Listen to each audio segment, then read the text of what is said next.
নড়াইলের লোহাগড়ায় মধ্যরাতে প্রবাসীর স্ত্রীর ঘরে কথিত পরকীয়া প্রেমিক। এরপর যা ঘটল তা নিয়ে পুরো এলাকায় চরম তোলপাড় সৃষ্টি হয়েছে। আপত্তিকর অবস্থায় হাতে নাতে ধরে ওই প্রেমিক যুগলকে লোহার শিকলে বেঁধে নির্মম আচরণ এবং এক পর্যায়ে ক্ষুব্ধ গ্রামবাসীদের তরফ থেকে ওই গৃহবধূর চুল কেটে দেওয়ার চেষ্টার মতো এক চাঞ্চল্যকর ঘটনা ঘটেছে।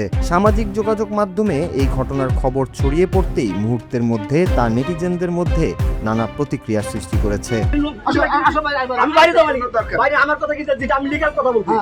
হারহিম করা এই ঘটনাটি ঘটেছে লোহাগড়া উপজেলার কোটাকল ইউনিয়নের প্রত্যন্ত চাচই গ্রামে। স্থানীয়দের অভিযোগ, ওই গ্রামের প্রবাসী রেজাউল আলীর স্ত্রী মনিরা বেগমের সঙ্গে একই গ্রামের আতর আলীর দীর্ঘদিন ধরেই গোপনে পরকীয়া প্রেমের সম্পর্ক চলছিল।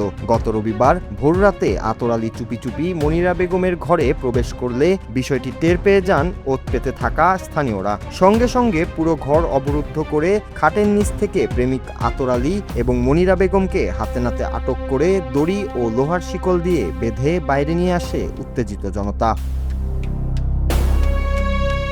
উত্তেজনার এক পর্যায়ে গ্রামবাসীরা জোরপূর্বক মনিরা বেগমের মাথার চুল কেটে দিয়ে তাকে সামাজিকভাবে হেনস্থা করার চেষ্টা চালায়। ঠিক তখনই চিৎকার করে তীব্র প্রতিবাদ জানান মনিরা। উপস্থিত সবার উদ্দেশ্যে তিনি সাফ জানিয়ে দেন, কোনো অপরাধ হয়ে থাকলে দেশের প্রচলিত আইন অনুযায়ী ব্যবস্থা নেওয়া হোক, কিন্তু আইন নিজের হাতে তুলে নেওয়ার অধিকার সমাজ বা কারো নেই। মনিরার এই প্রতিবাদের খবর মুহূর্তেই নেট দুনিয়ায় ভাইরাল হয়ে যায়, যা নিয়ে শুরু হয় পক্ষে বিপক্ষে তুমুল আলোচনা সমালোচনা।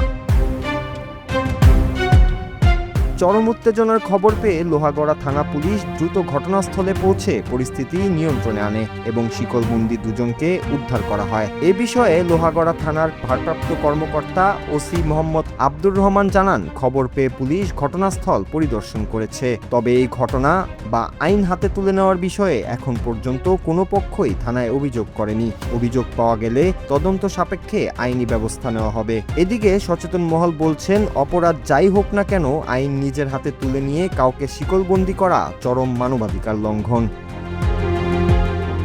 নূর Raju, Bangla TV, news desk.